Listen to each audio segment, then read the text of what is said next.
Paul's a very funny man. It's PaulJackson, ladies and gentlemen.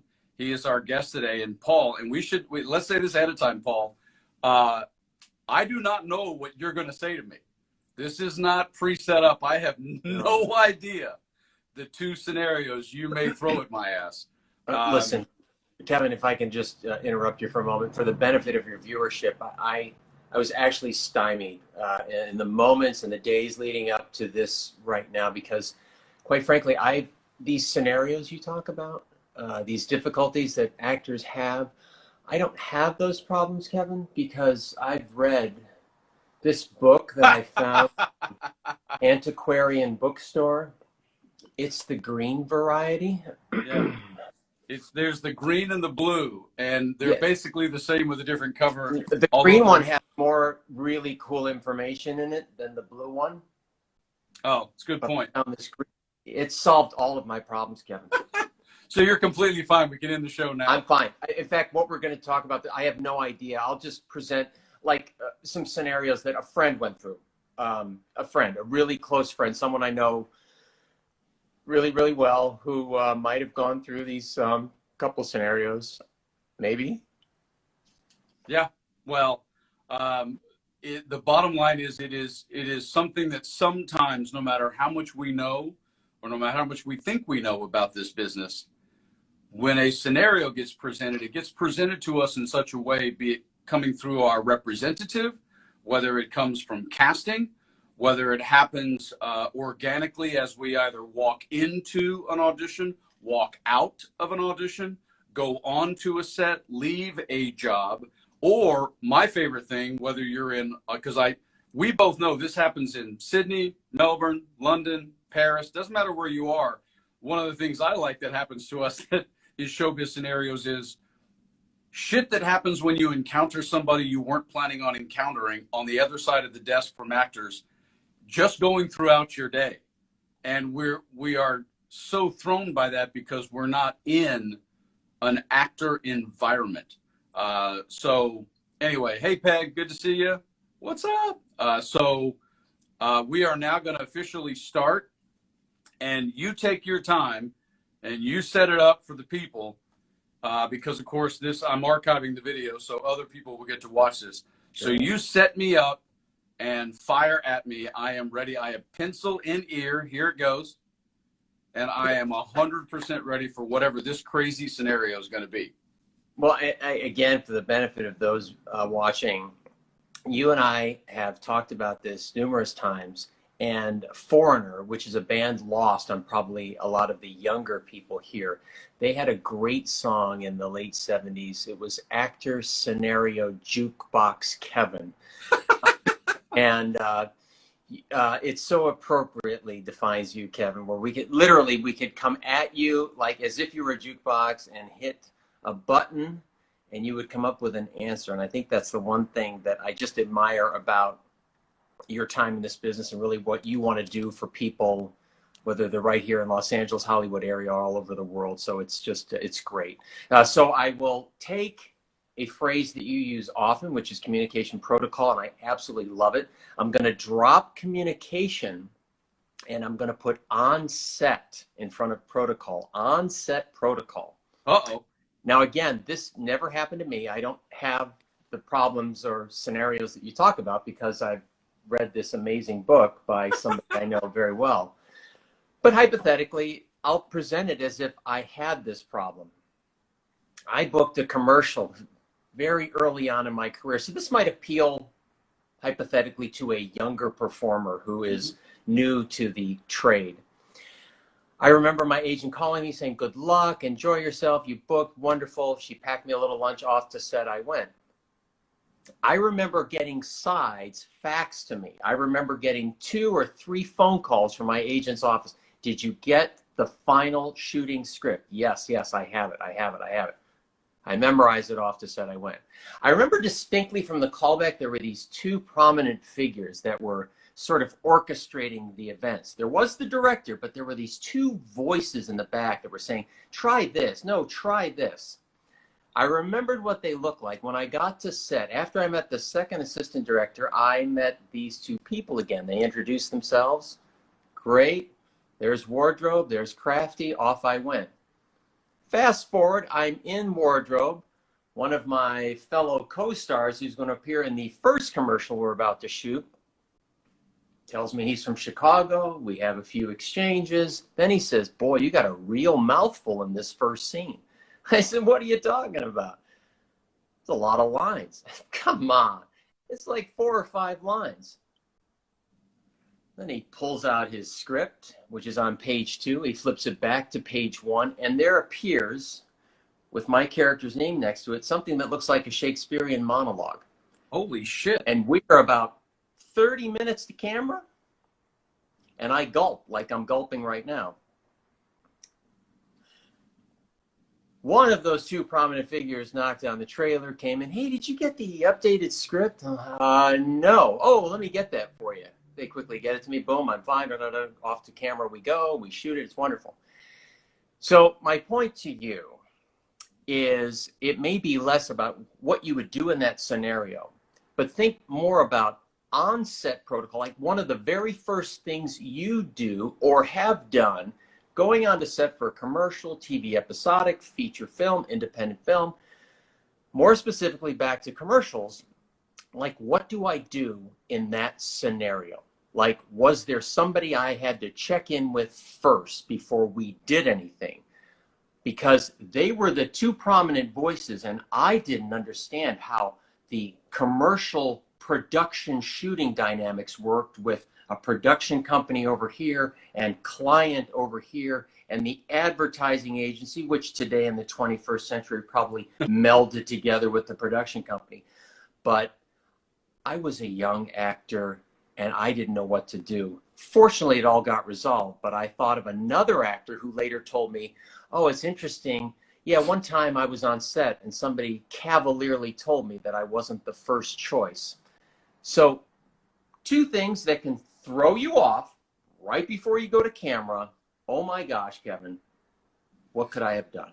Well, you know, that's, first of all, that's an amazing scenario, and holy crap, that does happen, and I wish it didn't. However, it simply does, because especially on commercials in a certain way, unlike most of theatrical, there are potentially an awful lot of chefs in the kitchen. And that's the thing we have to remember about commercials, is that we are, as a community, used to thinking of, and it should be in television, producer, showrunner, in feature films, a director, we're used to thinking that that's the person who is the be-all, end-all, because they tend to engage with us the most. But of course, in commercial land, you have the clients and you also have the ad agency, and whatever number of representatives are on set and or in the callback, they won't all necessarily be in the same place. The reality is, those are the guys who are the real boss. Now, depending on their relationship with the director, that will depend on how much you see them engage. I always got a kick out of commercials in that those agencies and client people would literally talk about you right in front of you and never even look at you, which is one of my favorite things about this, which lends my first response to this scenario. So one of the reasons why this would be less likely to occur theatrically, especially on a typical union scale job, is because when you go into, hey, Alana and Woody, good to see you guys. When you go into a theatrical job, typically, whether you have a shared trailer or an individual, 1/3 of a 3-banger wagon, the most recent sides are going to be sitting there for you so that you would never be lost or confused that you don't have the right ones. And I always have a habit, done it since day one, when something similar but not this severe happened with me, and that I would just check what I had, and I would quickly glance at the little mini version they give you in theatrical just to make sure I had the right version. The problem in commercials are, and it was the same then, and it's even worse now currently in the pandemic, is you didn't necessarily always get your own trailer, almost never, on a commercial shoot. It's usually a collective, or it's a place off in the corner, or they put a tent up. There isn't necessarily a place where the sides, for lack of a better phrase, would be sitting there just for you. And so the responsibility that I would have when the second checks me in, or the second checks me in, is I would just make it a standard protocol of yourself. on a commercial, specifically, you're bringing up commercials, Paul, so I'm going to address it. I'd make it a standard protocol to the second AD, not the second AD, to go, this, if there are lines, if you're not just an on-camera MOS silent principal, I would always just go, this is the latest I have. This is the latest I got from my representative. I just want to make sure right now, this is really what we're working with. Just make that a habit, even if the second kind of looks at you like, duh. No, there is no duh, because your ass just went, whoever your friend just went through this. And this happens. I mean, it does happen. The way the commercial world functions versus theatrical, and especially in television. Film, I would even say it's even more possible, just because they have less of a block of a shooting time. But because television is on an 8-day schedule, they can't afford shit like this. They cannot afford to be slowed down. And unfortunately, commercials can't either, but storyboards change fast. They change their mind all the time. I've seen commercials change the storyboard and direction 3 times in the span of 6 hours of just shooting something. That's just the nature of the way commercials fly. So rather than the second, who may be more of an administrative sign-in person checking you in for the production company, I'd always ask that person, hey, who is the second? And have them point and tell you who they are. And then just go casually walk up to them. If you have a moment either just before you get breakfast or before you get into wardrobe or hair and makeup, and just say, listen, I have lines. This is what I have. Has anything changed? Just, and make a joke out of it. You know, I know, be a team player in the sense that I always like to say, inform and disarm. And one of my biggest things about the business to show business of informing is to let them know you understand. Sometimes things change in real time. I want to say 2 general things, Paul, about this. We have a nature as a community of doing 2 things, which is a bad habit, but I know it, rather than it being a bad habit, let's just acknowledge our community does this. Number 1, we jump into victimhood really fast. And I understand and respectfully get that. We tend to take anything that's negative, unexpected. I'm not saying always, if it's not you, that's cool. But we tend to take everything as this is personally against me. And it's because of, we know we're at the bottom of the totem pole. We want to do a great job. We want these people to love us. Sally Field, you like me, you really like me, Oscars 15 years ago. We want to make a great impression. We want to get hired again. We want to make fans. So anytime there's any sort of disruption that would point towards us, we kind of tend to default to it being a shining spotlight on our face of like, it must be me. Like, no, maybe it's not. Maybe it's actually not all about you. Maybe commercials and ad agencies and client people and the director and the storyboard and the thing and a whoop-de-doo, it just went sideways in the last 24 hours. No one certainly told your agent because you've already been booked, and they just haven't gotten around to telling you yet. So the first thing I would say is just check to ask. And if it is the case, don't get mental about it. Don't take it personally. This is the other thing. This is the second one of the 2 I'm saying we do in general. We are emotional creatures. Lord knows we've known each other. Guys, everybody should know I've known Paul since late 1995, long time. We have grown up as men in certain ways together. What's up, Mr. Christian? Good to see you, brother. And we are emotional creatures. And we tend to get, we work so little, even when you work a lot. If you're not a series regular, you're not a star, you still work intermittently. We get so excited about booking a job, so excited, that we're usually a ball of emotion and enthusiasm when we show up on set. And here's the thing, and I know this is harsh, and I know, but it is something that I know there are 10 and 12 and 14-year-olds out there who understand this better than a lot of adults I know. This is a job. You're showing up for work. We like to talk about it on social media as well, I was working. But the day we're on set, we tend to sort of feel like a kid in a candy store. And this is me, you know me, Paul. I'm walking the fine line of doing the right across. I never want us to lose the enthusiasm of kid in the candy store, but I want your left brain to be dialed in enough that you're at a job, man. So you have to think of it as a job and as a work, and asking and inquiring and adjusting. It's just part of the job. Shit happens on construction sites. Stuff happens at events. This is just part of the day. Don't make a victim out of it, and realize that you're going to a job. This was something I had to learn, that when I went to get in my car I had a moment of being really enthusiastic and happy about being hired. And then I got in my car and I drove to work.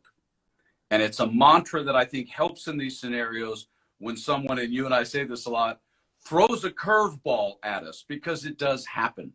And when that person asked, let's say you, did you get the changes? The reaction, my concern is the reaction is, oh my God, no, I didn't. How come I didn't? If you start going on a diarrhea diatribe about how everyone's wronged you, this is going to trickle throughout that set in a real hurry. And I know it's natural, but this is my thing, PJ, since you're an improv guy. Everybody should know Paul, very funny, UCB, high level, blah. Actors like to say they're good at improv all the time. Okay, well, then you're going to have to improv with a poker face. It doesn't matter what's happening here of like, holy shit, I don't have the right stuff. Of like, oh no, just like what you said. Your reaction to it was like, no, I didn't. We're kind of close to camera. I probably should have those changes. And just let somebody get them to you, and then go off by yourself and completely panic with your back. Don't. You have to have more of a poker face in front of people in these scenarios, because it's much safer to just go, changes are going to happen.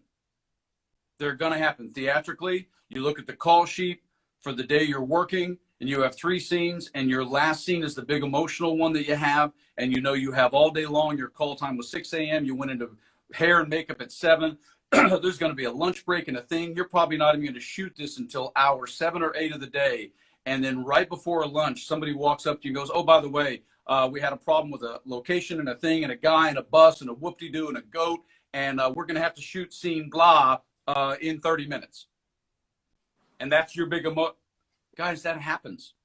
If I always say, if you want to be an accountant, go be an accountant sitting in a cubicle. But this is a carousel inside of a carnival that's in a tornado going down a roller coaster. Shit happens. So that's my general response to that is, have to have a bit of a poker face. Don't play a victim, and then go do your job and realize you're at work. And that would be my general response to that, Paul. Please add something to it. Go ahead before you go to number 2. No, and by default, complete default, that is exactly what transpired in that moment. Because I knew enough not to say too much, but it's interesting when, thereafter I would be on set and something might go wrong for a co-star or someone else. And then there was the immediate call to the agent and the walk off, and I've got to get this resolved. And instead of realizing we're all there for a common purpose. I'm probably the lowest person in the food chain. Let's just figure out, there's got to be somebody here who has an answer. Let me go get it. Let me get that person involved, because my agent is probably busy working with some other things. Yes, there may be a contractual legal thing. I get that. That's when you want to get the agent involved, but just something that I would consider housekeeping, on-set housekeeping. I think we can tackle it here. We have our HR person right here on set, identified perhaps a second AD in this situation, or there might be somebody else. Yeah. They can probably resolve the problem. Yeah. Yeah. Script changes happen, man. That shit just happens. Oh, yeah. Fire number 2 at me. Hey, okay. So let's just imagine, this has probably never happened to anybody watching this, but she really wants to go to the high school prom with you. So we're going to get away from the set. Let's just get away from the set. Let's just imagine hypothetically that somebody watching right now is tired of the representation and seeking new representation. That's never happened before in Hollywood. Never happened. Never happened before. Everyone's completely happy with current representation management. Oh my God, Paul, I'm swimming in money. I don't know what you and Kevin are about to talk about. So we're moving away from the set. I just want to go to maybe the means through which we might meet an agent, and that might take us to a class or a series of classes. Very commonly, at least here in Hollywood, if people are watching from outside the United States, we have a beginner, intermediate, advanced hierarchy that happens a lot of times in classes around Los Angeles. Eventually, the advanced class will get you to the person whose name makes up the acting classes that ultimately you would want to study with. But in the meantime, you study with someone else. Interestingly enough, a comedy teacher of mine years ago gave me 5 names of people to work with before I ever left Hollywood. So interestingly enough, about 6-7 years ago, I was looking for an agent. I was in transition, and 4 of those 5 people were still alive, and they had classes. I took one of those classes. I started out in the intermediate, found my way to advanced, et cetera, et cetera. It was all leading up to a night, ultimately, where you'd meet an agent. Now, interestingly enough, in the lead up to the last class to meet the agent, all these commercial casting directors dropped in beforehand. They were a blast. It was wonderful meeting them, and I thought, wow, this is great.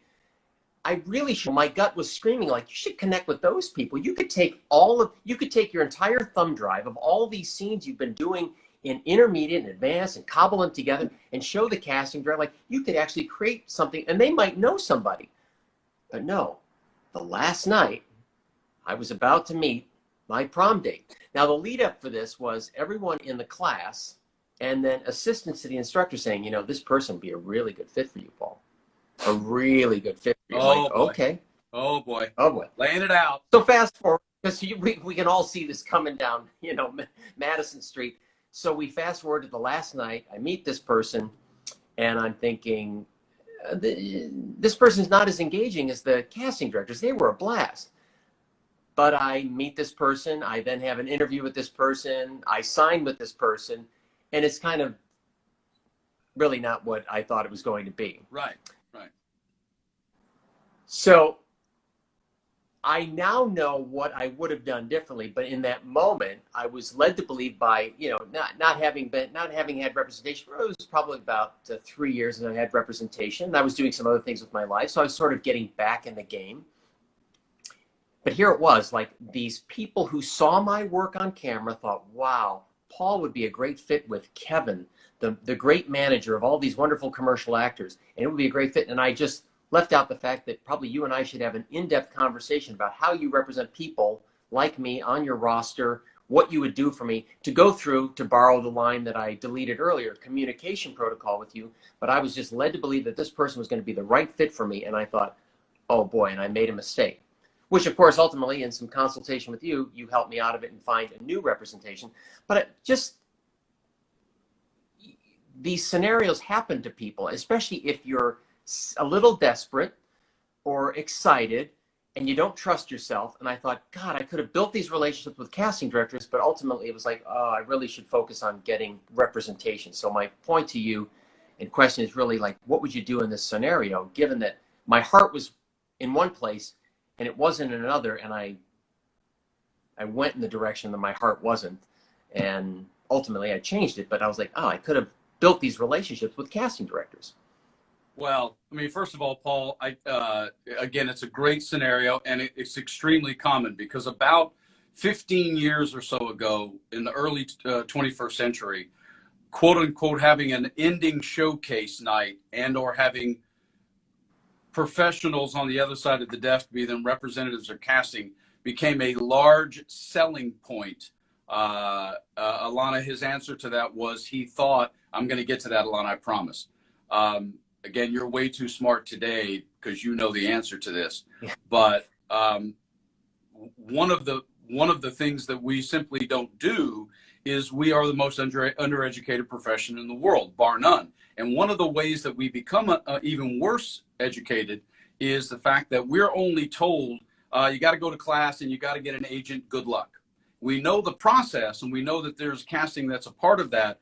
But in a scenario like this, when you don't have, when it kind of is sprung upon you, because now, you know, classes since early 21st century have become this way of selling classes as who they're going to have show up for a showcase night. You're there in the moment, and it feels a little overwhelming to try and, Alana, attack everybody at once. So since you know the process and you know representatives, it's part of their job to reach out to casting. He did a common default, which is let me get a representative so that they can thereby then get me out to the casting directors. Now, there's a lot else that can go on this with down the road, Alana. You're right in the fact that he could still pursue casting directors beyond that class. Absolutely different subject. But what comes to mind mostly, Paul, for me, are two of the no's that are found in here. Mm-hmm. One is the fact that we're always looking for the answer. And I've been saying this for years. It's a chapter in my book. There is no answer. We get asked all the time, who's the best agent for me? Who's the best teacher for me? There is no best. And that's exactly to your point of what you didn't do is you didn't do the natural. Once again, it's a profession, and I should probably vet this person a little more. I should set up a meeting with this person. I should ask this person questions, and then I should determine whether or not this feels like a good fit, a good representative for me. But the reason why we don't do that commonly, not everyone, nothing of what I say is everyone at all the time, is because of the other no, which the other no is we don't tend to have any other options, which is why I have always been the person who says, stop trying to make your goal to get an agent. Stop trying to make your goal to get a manager. Create multiple meetings.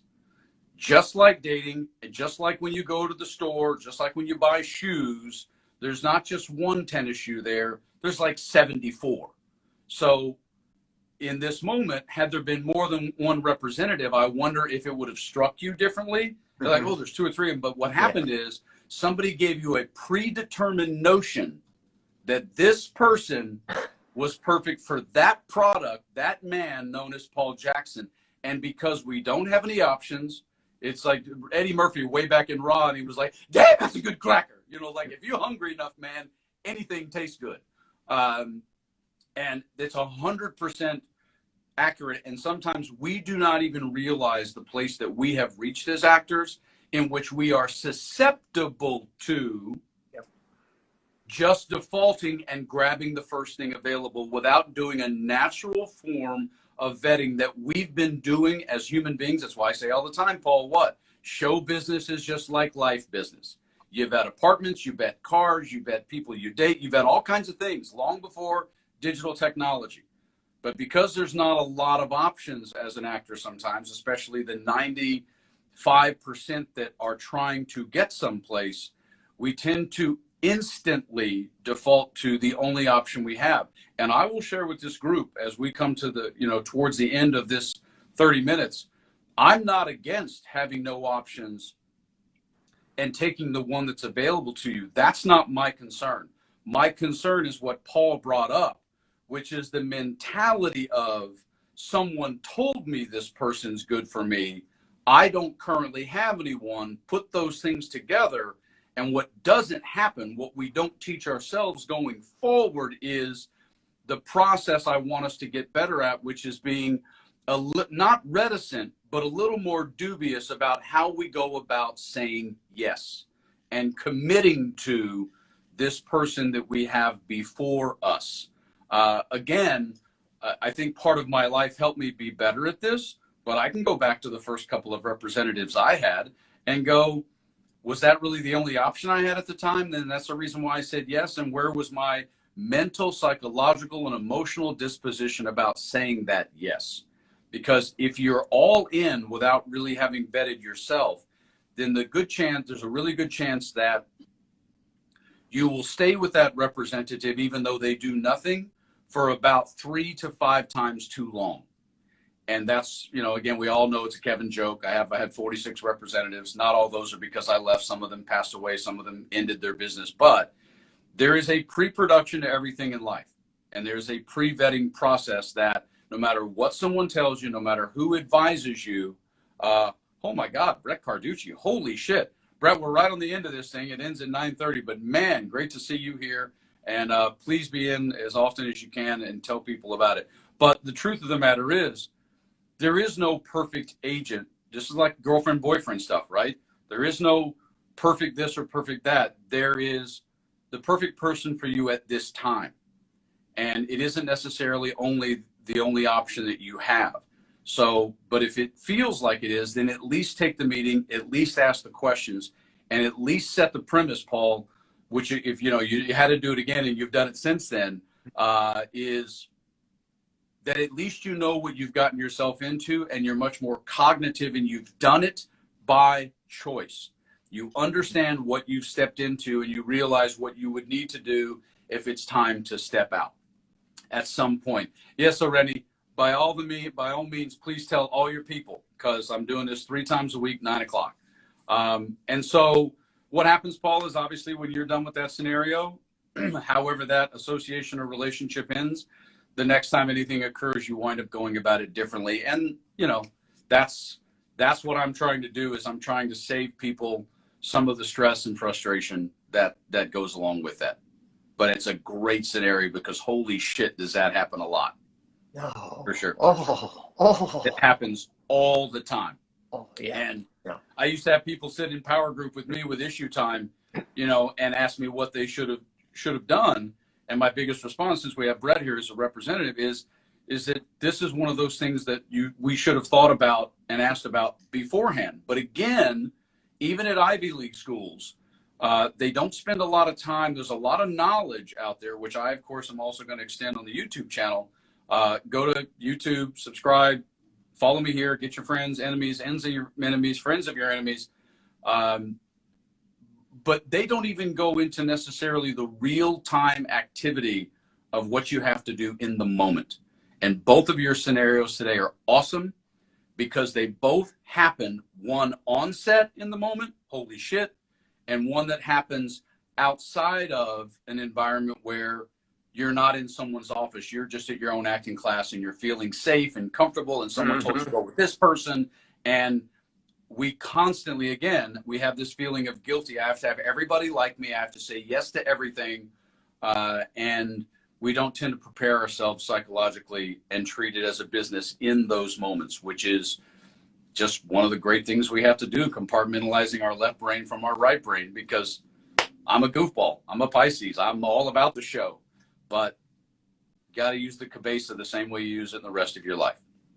PJ, thanks for being here. You are welcome. Just so you guys all know, Paul will do some of these Showbiz Scenarios lives with me on a consistent, sporadic basis because he's got great scenarios. And thank you all for being here. We ran a little bit over today. Thanks for hanging in. But the scenarios might go 30, 35 minutes. And you guys make sure, again, Monday, Wednesday, Friday, 9 to 9:30 Pacific Coast time. And there goes Paul with the Paul has turned green. I don't really have these problems to speak of that I spoke of, Kevin. It's, you know, because I've read this book. Yes, 7 Deadly Sins. You can find it at kevinewest.com under store. All right, guys, we will see you all on Monday. We're talking about master contact list, and it's a really important conversation. Oof. Peace and chicken grease to everybody. Have a great freaking weekend. Y'all be safe.